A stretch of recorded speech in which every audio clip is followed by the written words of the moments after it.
Hello everyone, আসসালামু আলাইকুম। সবাই কেমন আছেন? আশা করি সবাই আল্লাহর রহমতে অনেক ভালো আছেন। আলহামদুলিল্লাহ আমরাও ভালো আছি। অসুস্থ হলে বোঝা যায় সুস্থতা আল্লাহর কত বড় একটা নেয়ামত।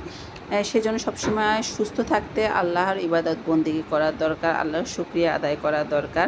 আসলে অনেক বড় বড় কথা বলছি, সেটা আমার কথা না, সেটা হাদিসের কথা।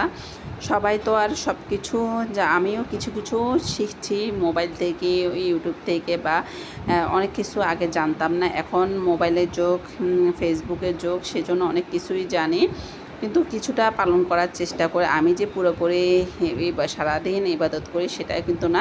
আল্লাহ কিন্তু পেট দিয়েছেন খাওয়ার জন্য, সেজন্য কাজও করতে হবে, বাচ্চা কাচ্চা সামলাতে হবে, সংসার সামলাতে হবে।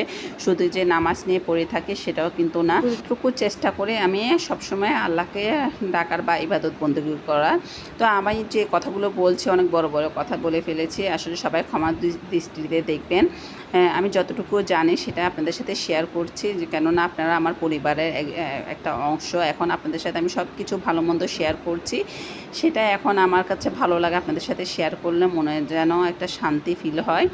তো আজকে রান্না বান্না সিম্পল রান্না করেছে, কিন্তু সাধারণ খাওয়ার কিন্তু অনেক মজা লেগেছে। আমি ডাল আলু ভর্তা দিয়ে এত ভালো খেয়েছি। তো এখানে বিরিয়ানি ছিল, বিরিয়ানি আর দিয়ে এত খেতে পারছিলাম না।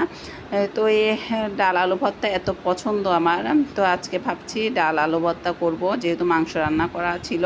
তো বিরিয়ানি ছিল, কিন্তু তৃপ্তি ভরে ডাল আলু ভর্তা দিয়ে আমি ভাত খেয়েছিলাম। আজকে ছোট একটি ব্লগ আপনাদের সাথে শেয়ার করছিলাম।